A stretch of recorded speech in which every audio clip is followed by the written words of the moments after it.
Welcome everyone to another episode of Coffee Bar, the podcast that gives you 20% of the knowledge to transform 80% of your life. And today we're here with John. Thank you so much for joining us. Thanks for inviting me. It's a pleasure. And it's another episode where we dive into the purpose and career area of life.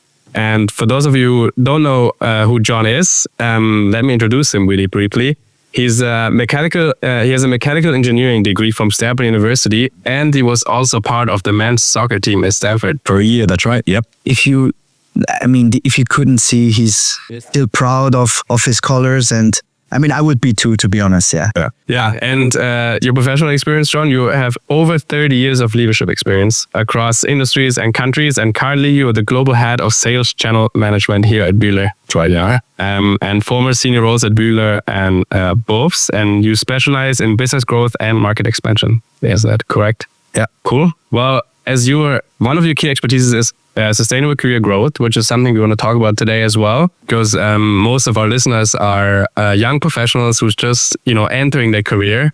So I think that's a very interesting topic for them as well. Super. That's great. Maybe I don't know, we'll go into it, but I think just one of the things is, if somebody said to me when I was at Stanford in the early 80s that, in 2024, I would be living in the eastern part of Switzerland in Israel, I never would have imagined that. So this is going to be a part of the things of what's actually happened and what are the steps that have taken to go around the world and finally end up where I am today. That's awesome. Also from my side, thank you so much for joining us today on another Coffee Bar episode.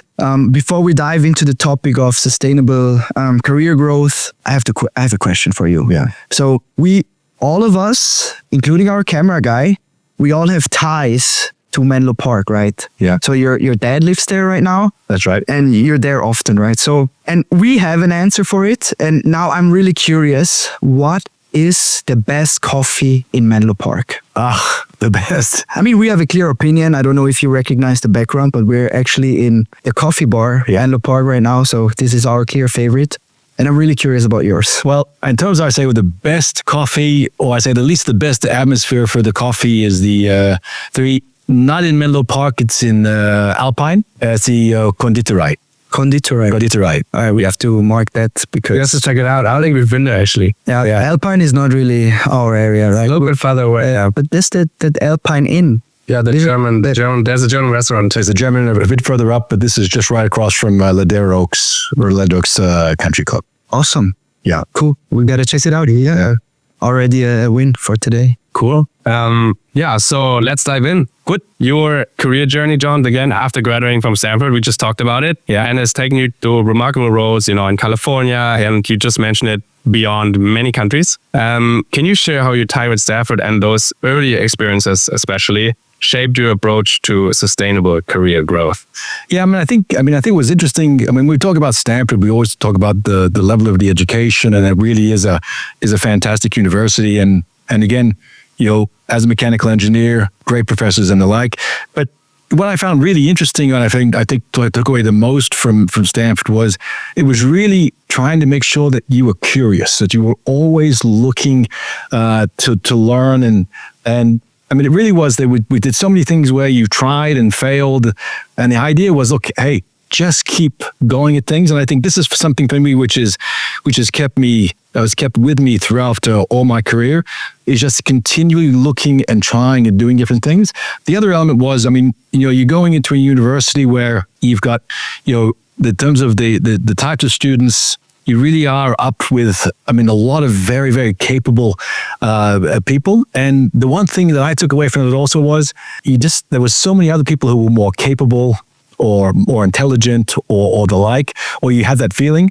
And for me, it was, you just realized you just didn't need to do everything yourself. You could actually work with people and really bring people together. So if I take a look at the curiosity, the continual sense of always learning, and just really working with other people around you to help get to where you want to go. So that helped me not only at the university, but also in the different steps that I took. And then the first changes were after university, going to LA, to work, and then from LA to Switzerland, and then from Switzerland to Singapore. After that was going into places that were new, that were in a sense were unknown, and realizing that you could go in, land on your feet, and just continue. So that was something that helped me. I mean, not only at the beginning, but it's helped me throughout the rest of my career. So, and I like what you mentioned in the beginning, leveraging your environment, right? And like your network and the people around. Yes, what you were saying at Stanford, especially apart from the education as well. Absolutely. Was this a system you continued to establish throughout your career, right? You mentioned you did it at Stanford, but like throughout your path, were you always looking to create a supporting environment or like accessing this environment? Or was it just in the beginning? Or did you do it through and through? No, it was through and through. And I think, when you're moving from one place to another, I mean, you always have to reestablish exactly everything. You have to be adaptable, right? You have to be adaptable. And if you're doing it by yourself, that's one thing. But if you're doing it with a family, that's something else. And it's just quite often some of the very basic things that you realize you need to be able to have in place. But I think for me, one of the elements was that I actually worked a lot with was sports. I mean, as each place I went to, I was able, be it different with my football or soccer or with my tennis or anything else. We call it football. Yeah, they're the real term. But it was always a door opener, and it was always a great way to be able to meet people, to get to know people, and that's something which has been a part of my life, but also a part of my professional life. Great.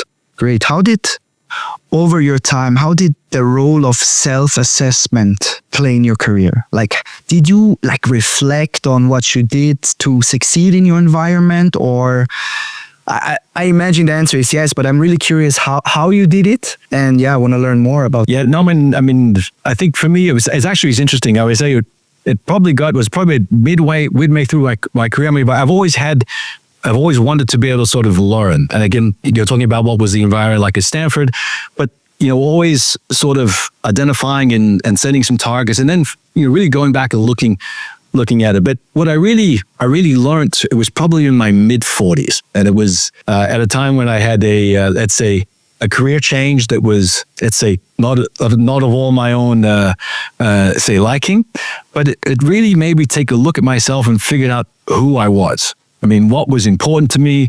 What did I like? What I didn't like? What do I expect? And that was something for me that's really helped over the last 15 to 20 years, is really going through that self-reflection, but really setting and understanding who I was. And it's something I realized I probably could have done earlier or even better, but it was something important that happened there in my mid-40s. Do you have any actionable advice for people like us or people in their 20s, how you can do that? Get to know who you are? Or does it just come with life experience? No, I think it's quite often we talk with some of the younger colleagues, and they for example, they take on a new role and they've got to go and introduce themselves to their new team. And for me, in the discussions with them, it's a feeling like saying, hey, look, write down who you are. What do you like? If you had to define yourself, where are your interests?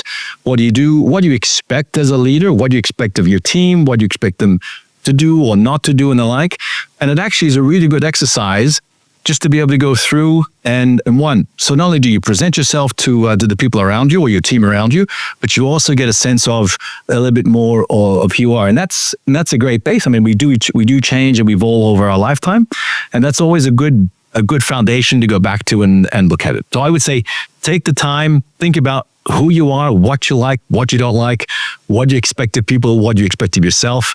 And that's, I say it's a good base. Awesome. You mentioned your environment, right? Yeah. Did you have some sort of a mentor over your career, or were you mostly several mentors? Yes. It was interesting. We were talking about that. That's what the topic the other day, like a mentor or a coach. And today, to have a mentor, to have a coach is a given. In sports, when I was growing up, we always had coaches. But when I started working, if you had a mentor or a coach, there was quite often the illusion there was something wrong. Okay. And that you needed help somewhere, but not help because you wanted to be able to get better, but there was an issue that had to be resolved. And I find that something which has changed over the years, that it's much nicer now that you actually have people that actively do it, like you would with any sport or anything else. But otherwise, I mean, I guess the mentor that I had throughout my life, most of it was my father. He was somebody I could always go to and talk to and talk about career, talk about my personal life, and so that was important. important for them. Great. And you also mentioned sports as like a way for you, especially when you move places, right? You said Switzerland, Singapore, California.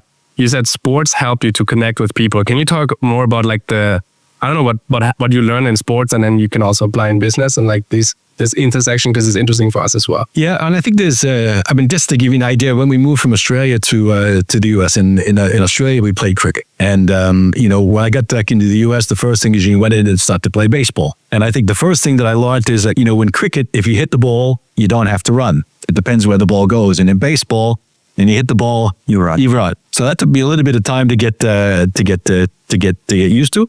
No, but I think the thing for me, I play both team sports and I play both individual sports. And what it's always just me, first of all, it just unites people. It brings people together. It creates a positive atmosphere and an environment. And no matter where you go out throughout the world, it's always, I wouldn't say a common language, but it's something that you can do with people from anywhere. And it always then creates a great base to be able to get to know people and meet things and do things there. Awesome. Yeah, if I think of you, I think of sports. Like, you are a very active man. Yeah. I've been experiencing you for like 1 year now. We work in the same company, and I'm fortunate enough to experience you on a daily basis. And this basically brings me to the next topic, because you're not only known for building like connections in a corporate way, but also in a non-corporate way, right? Because you organize people, you get people together by organizing sports events like a paddle tournament, which I participated in last year, right? So how do you think these initiatives contribute to the driving change within an organization? Well, I think, we're fortunate. We both work for Bühler, and I think the nice thing about Bühler is Bühler has a great, very open and collaborative and positive environment. So it really, the company does look to get people to be able to do things and bring people together. What I find that, with the sports events, be it the paddle, be it the mountain runs, be it the weekly circuits, whatever we do, there's all kinds of things. It brings people together from all different parts of the company. And it's irregardless of what your job is, who you are, what your level is in the company. People just get together and they just enjoy it. From the very first job I had when I left college, I still remember playing basketball with the CEO of the company. And you're a 21-year-old, and you're going up. You're using your elbows and pushing it up and using any old kind of language. And the same thing, it's here. It's always been something that I say breaks down barriers, brings people together, and just creates a positive thing. So when we take a look about changing, that also helps people to be able to understand a little bit more and feel that they are also, not touched by it, but also just a part of what the organization is. Can you share a specific moment where maybe one of these sports events eventually led to a positive outcome in a work environment? Yeah, we have, when I first joined Bühler, I was running the company they had bought in North Carolina. I was there for 4 years, and I came back and was running the die casting business for 7 years.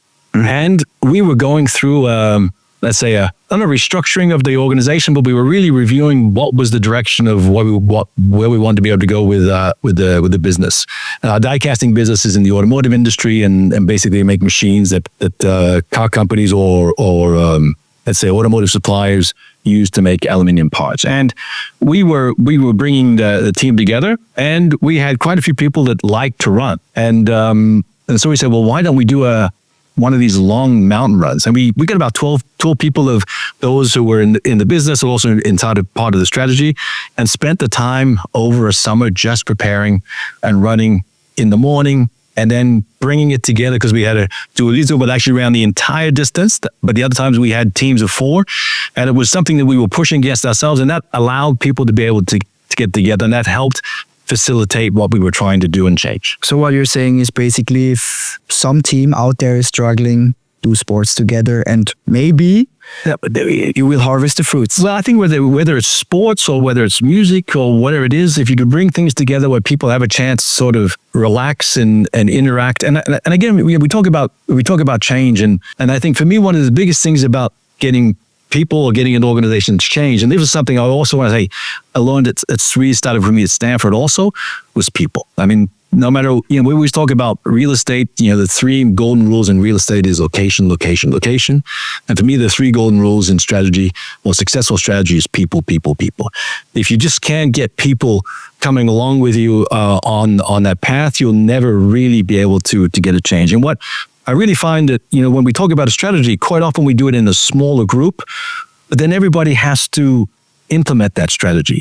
But the first thing is they haven't understood it, because it's been developed by other people, and then it's now being brought back. And I think this is the thing for me, is getting people involved and asking, say, what does it mean for them? What's the impact for them? How is it going to change them, and how can they contribute? And that's always been important. Awesome.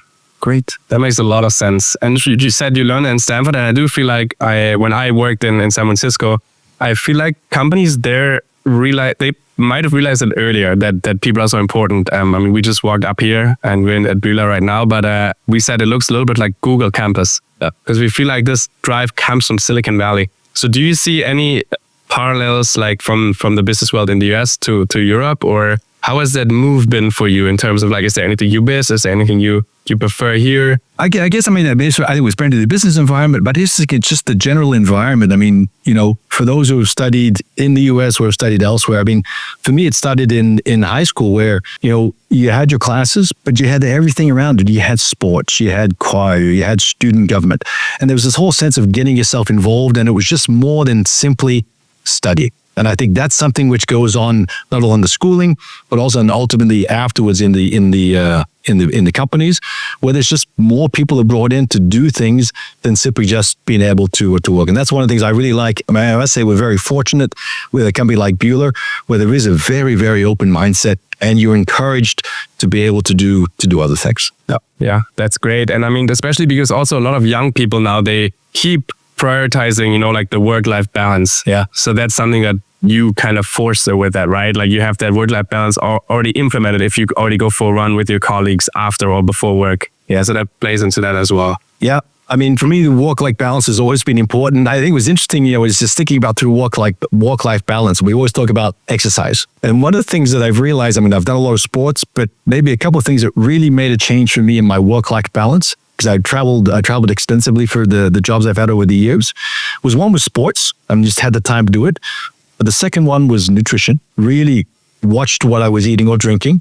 That was always a challenge. And the third thing, which has made the biggest difference for me from all of that, was sleep. How many hours do you sleep a night? I sleep between 7 to 8 every night. I get up early in the morning, but I get to bed early. Okay. And it's made a huge difference in terms of what I was able to manage or not. I mean, early on, you just never get enough sleep, and you start really realizing it afterwards that, hey, okay. And we do have another episode coming up about sleep, actually. The importance of sleep, it's a big topic nowadays, right? And yeah. But I think it's important because we always talk about physical fitness, but there's the mental fitness or the mental stability for people, the nutrition, and then to me, it all comes together. If you don't get enough sleep, you can do anything you want. It just sort of falls apart. So you're saying the 3 key pillars are exercising, diet, and sleep. Yeah, and all that's tied in together with the mental wellness. Okay. So you say physically I'm good, but also mentally, which is then tied in with that sleep and such. At least for me. Absolutely. How do you do that? Like, are you doing it all by yourself? Like, or do you have like a nutrition coach, a coach that is helping you to exercise?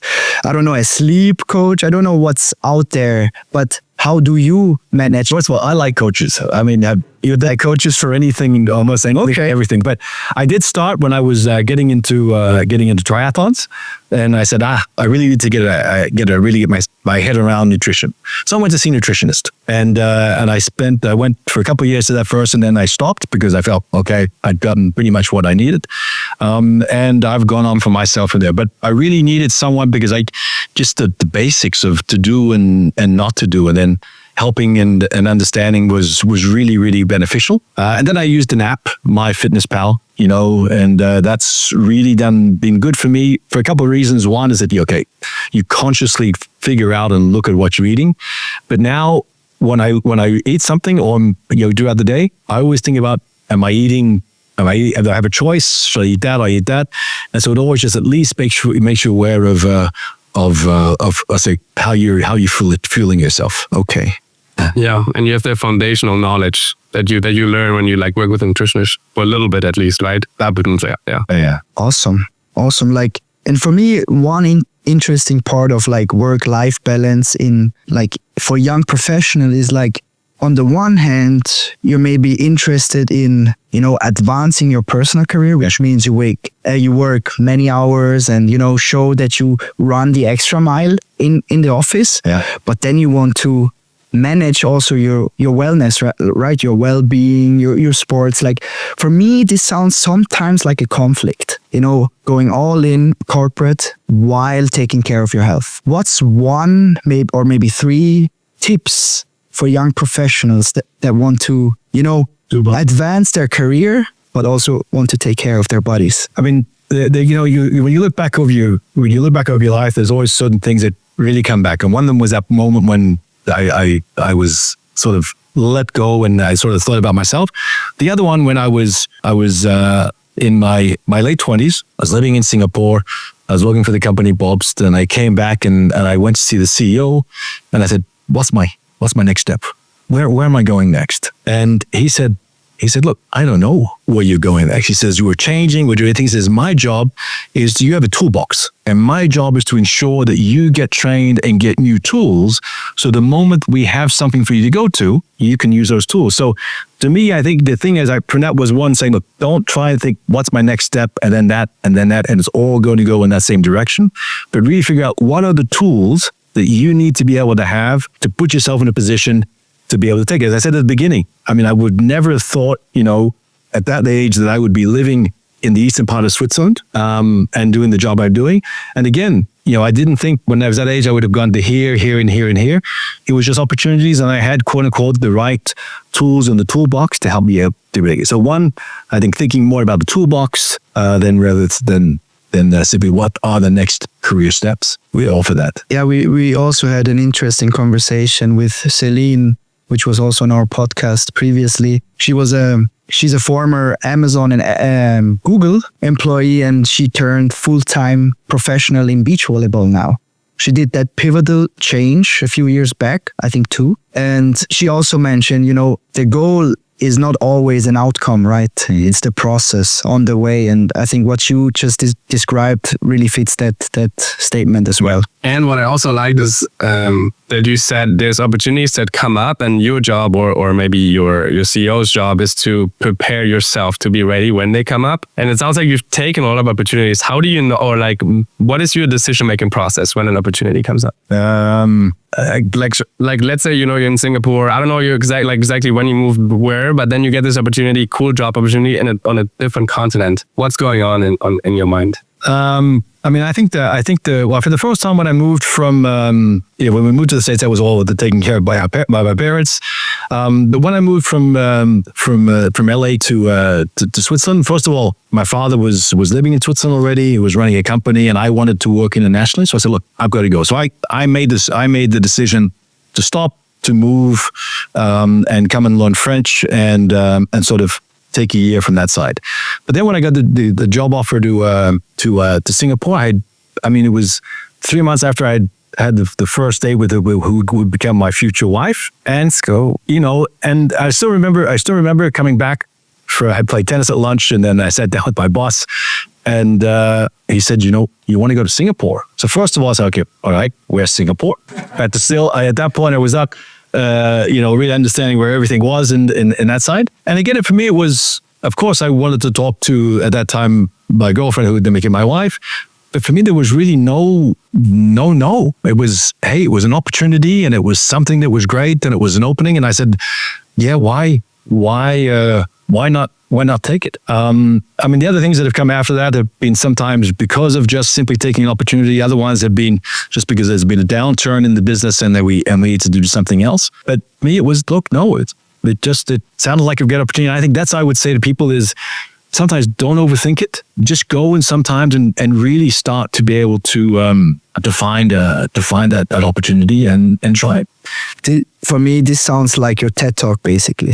Yeah, I just did one. If you share, I share more, but I mean, it's your TED Talk. I mean, The intuition part. the intuition. Yeah, I just quit my job. I was also working in consulting, in management consulting at San Francisco, and I decided to quit because I had that feeling that like now I want to take on a new opportunity, which partly is this and then some other things, but similar thing where it's like I didn't really overthink it. I mean, I thought it do, of course, and I, like planned out my finances. but yeah, it's like similar to you is like taking this opportunity and like just going for it, I think. Yeah. I think, and then that really is, and that for me being a lot of things that I'm just sort of, it just came that way. And I think that's really a good way to do it. Then I moved to Hong Kong, and then after that, going to the States. And even when I joined Bueller, I had my wife, I had two children, our daughter had already left home, was living away from home. And they said, we've got a job for you, but it's going to be in the States. And we said, okay, why not? Now, ultimately, my wife didn't come with me at that time, so we spent 4 years going back and forth between Switzerland and the US.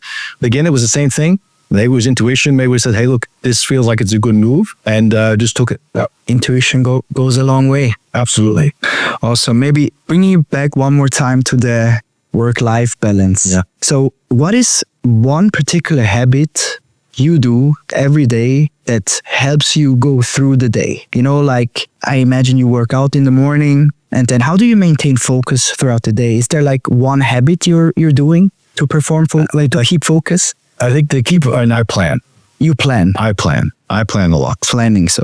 Planning, sorry. Can you walk us through it? Like you're planning, like you mean on Sunday for the next week or on Tuesday night for Wednesday? Yeah, I usually try to look at it on the Friday afternoon. It's like, what have I got for the coming week? And I take a look and say, okay, what sports do I have planned? What I have with the meetings. I even look further out than the following week because I mean, this is why I say blocking out certain times of your schedule. So when people are looking for meetings, I say, okay, hey, look, he's not there at the time that they don't know what the heck I'm doing, but I'm playing tennis or running or doing something like that. And I think that for me is saying, well, one, first of all, when we come back to the thing of the sports and what gets me through it is one, I make it a priority. It is a priority for me to be able to do my sports, and it takes a higher priority than some other things that I have. The second thing is I plan. I plan at least my week more than quite for a month or a couple of months in advance of what the things I want to be able to do. And it quite often it's tied into, I got my goals of either I want to race, I want to run a race or play a tournament. And that helps me build around. So first of all, really is planning. That's why we planned this podcast a few weeks back, right? I think it's the other thing is, this is something for me is that I don't think people, or I say, what helps to get through the day is one, I plan, but I take time to get certain things done. Yeah. And that's important for me on that side.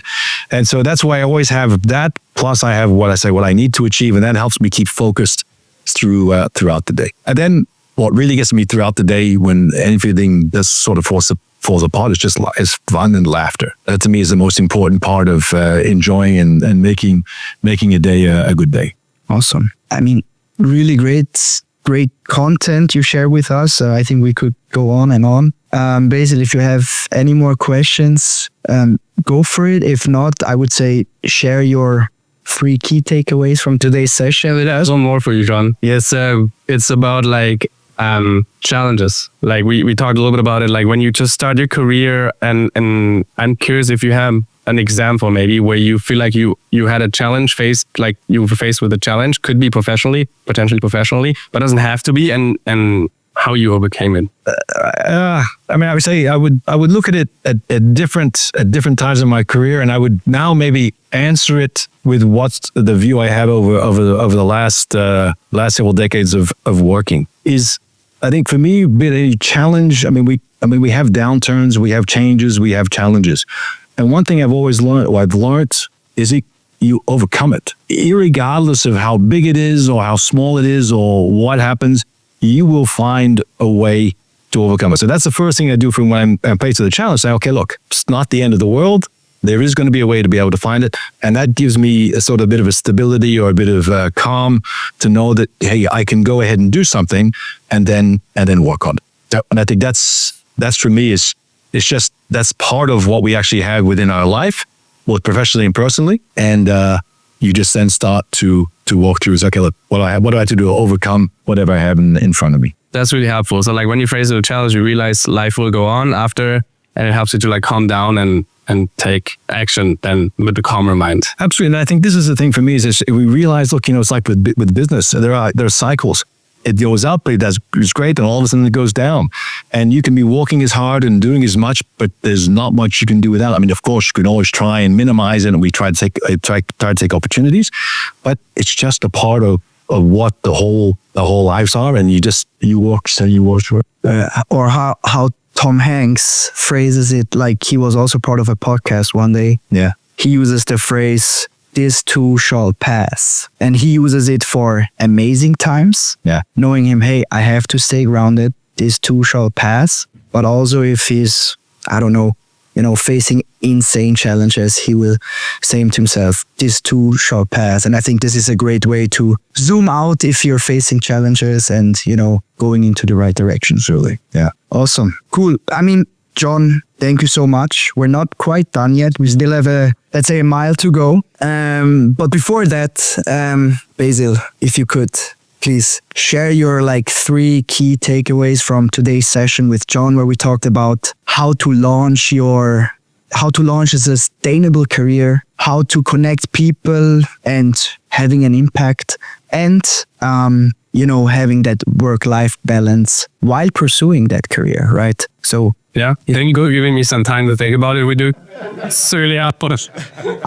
There's this connection, right? I know you for a while now, and really helpful. And also, I'm as good of a note taker as Dennis, as we can tell. So he's much more thorough. But I do remember a lot of things. My favorite ones were you said immediately in the beginning that sports unite people. I think that's just a global and fundamental thought that I find very helpful. That grounds me. And it's not just like if you don't exercise or if you don't do sports, I think it's not just playing, it's also watching. Right? You can also attend a basketball game together if you're in the US, or here you can attend the football game together or watch one even in a bar. That can also do that. So I think that's really helpful. The second thing is what you said when we talk about real estate is location. When we talk about strategy and change management, it's people. Yeah. I mean, that's huge. Yeah. That can go up on the wall. People, right? That's a great one. Yeah. And then the third one for me was when you said that it's not like you can do a lot and you should work hard, but it's also about like waiting for an opportunity. And when it comes up, then you're ready instead of always like chasing. I have another great quote for that. I'm sorry. I don't know who said this quote and I don't want to steal it, but whoever said it, thank you. Luck is when opportunity meets preparation. Right. That's just how it is. And opportunities show up along the way. And yeah, sorry for interrupting. Good. Now, how are you, Dennis? You have time as well now. Yeah, thank you. That's why I said this. So I could, lots to take away from this discussion. Thank you so much again. But number one for me, you mentioned it in the beginning, stay curious. Throughout your life, stay curious, ask questions. That's maybe another takeaway, right? You don't have to do everything by yourself. Like, access your environment, use it, leverage it. Yeah. And this is maybe my second takeaway. And the third one, prioritizing and planning goes a long way. So, if I'm playing tennis, man, don't schedule a meeting, right? It's just my priority. Absolutely. But it's true. I feel like sometimes when I was working home office, you're like, oh, I can sleep a little bit longer. And then I immediately wake up, go on my laptop. And I think it's a good idea because I can start being productive. But after 4 or 5 hours, I realize, no, I'm tired. And like, I didn't go outside before I started working. And it feels right before, but then it's not as sustainable in my experience. Yeah. So the thing is, I'm an early morning person, so I like to do as much as I can. And what do you do in the morning usually, like you? I do everything. I go to the gym, I swim, I bike, I run on a mountain. Yeah, sometimes you gotta elaborate on that because our audience is not really aware what running on a mountain actually means. So, Well, we live in a beautiful area. Yes. I mean, and there's some fantastic mountains to be able to run. And this group that we actually walked together, we talked about the strategy about going and doing this long mountain run all together. And we got in to practicing, and we do 8 to 10 runs every year. It's in the morning. That's what we call the morning mountain run. And so we choose the different mountains we have around here. We usually our target is to be at the top of the mountain when the sun's rising. Wow. So we can get all the pictures with that. So, depending on the time of year, it's basically from May to September. We're usually out about 4 or 5 o'clock in the morning. Wow. Get up to the top. Everybody waits for everybody else to get up. We take a picture, enjoy the surroundings, come back down again, and then we have a breakfast organized at the back of my car, and that's how we start our day. We're back in the office usually by 8:30 latest. So it's a great way of doing it, and it just brings people together, and it's just a lot of fun. I gotta sign up for that. Yeah, now I have to, right? And I think you should come too. Where are you between May and September? I know you're traveling. I will be traveling, but I'll be here probably in June. So Are non-wheeler people out? Okay, we have. Okay, well, and again, it's usually between 8 and 15 kilometers, depending on the run. wow. Well, you're going out of the good. You're was fit, right? I mean, you have to be You gotta prepare for it. Yes, I'm always the one at the end, at the back, to make sure nobody drops anything. yeah. So that's my job. Okay. That's a good way to do it. Who has to be faster than you? That sounds champion. Good. So we go into our last round. Yeah. World famous. The world famous Espresso round. You already know what it is. We have 5 questions. Yeah. 1 sentence answer. If you go over 1 sentence, all good, but be as concise as possible. And I would hand over to Basil for the first 2 questions. What's your favorite book and why? I read books to relax. So my favorite is Jack Reacher, Lee Child. So the Lee Child books on Jack Reacher, love them.